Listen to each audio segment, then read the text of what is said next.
My ex-husband stole our daughter's lifetime savings and disappeared with his new girlfriend. I was sitting there helpless, crying my eyes out, when my 13-year-old daughter smiled and said, "Mom, just wait. I've prepared a lesson for him that he'll never forget for the rest of his life."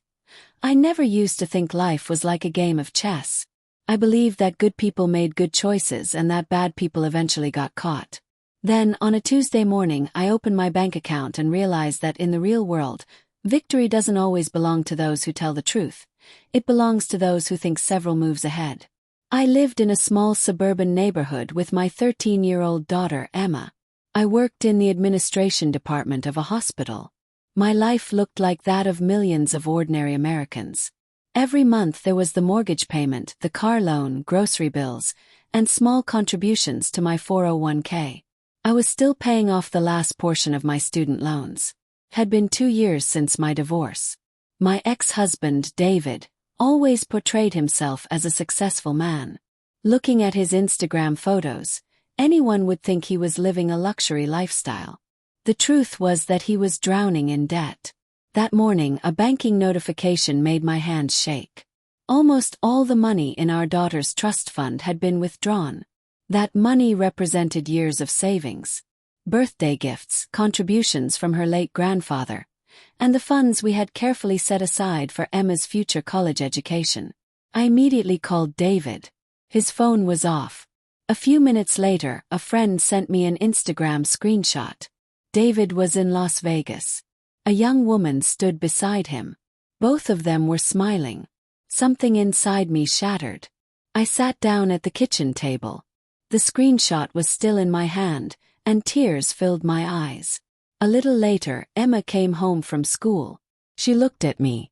She didn't ask any questions. Instead, she quietly sat across from me. I told her everything. She remained silent for a few moments. Then she smiled slightly. "Mom, just wait." I stared at her in confusion. "I've prepared a lesson for him that he'll never forget." I didn't understand what she meant. But there was no fear in her eyes. She looked like a player who had already seen the next move. That night she opened her laptop. She said only one thing. "Don't react. Plan." I stayed quiet. Over the next few days we didn't create any drama. No angry Facebook posts. No emotional text messages. No public accusations. We simply gathered evidence. Bank records. Trust fund documents. Copies of the divorce agreement. Transaction histories. Everything. Then Emma revealed something else. David had practically documented his entire new lifestyle online. Photos from Las Vegas hotels. Luxury dinners. Casino visits. Expensive shopping bags. Without realizing it, he was building the case against himself. In chess, that's called a self-inflicted mistake. I met with an attorney. He reviewed the file carefully. After a long silence, he smiled. "You have a very strong case." We immediately began legal proceedings. But the most important move was still ahead. A few weeks later, Thanksgiving was approaching. Every year, David loved presenting himself as the perfect father in front of family and friends. This year was no different. He invited relatives, friends, and several business associates to a large Thanksgiving gathering. He was convinced everything was under control. What he didn't realize was that the game had already changed. On the day of the gathering, we arrived right on time. The house was full of relatives, friends, and guests. Everyone was laughing. David seemed especially pleased with himself. When he saw us, he offered a confident smile. "You made it." I simply nodded. No argument. No accusations. Just silence. Then Emma stood up. She was holding a large envelope. The room gradually fell quiet. She looked directly at David. "Dad, I brought you a Thanksgiving gift." David smiled. "Really?" Emma placed the envelope in front of him. He opened it. Within seconds, the color drained from his face. Inside were court documents, legal notices, copies of bank records, and a detailed list of evidence. Emma spoke softly. "That was my college fund." The room became completely silent. Then she added, And these papers show exactly where the money went. David tried to speak. No words came out. His friends exchanged uncomfortable glances.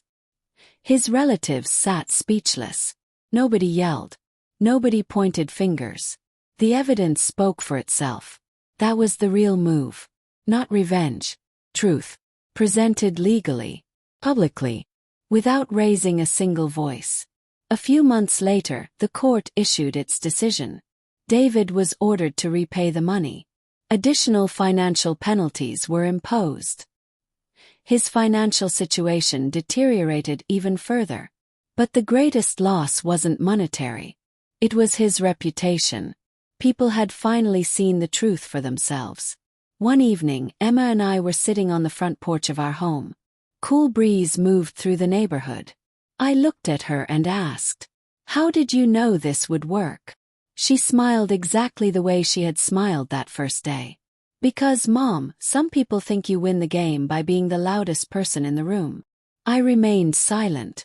She looked toward the sky and continued, "The real players win by making the right move at the right time." I reached over and held her hand. In that moment, I realized we hadn't just recovered money. We had recovered our peace. And on the chessboard of life, that's the greatest victory of all.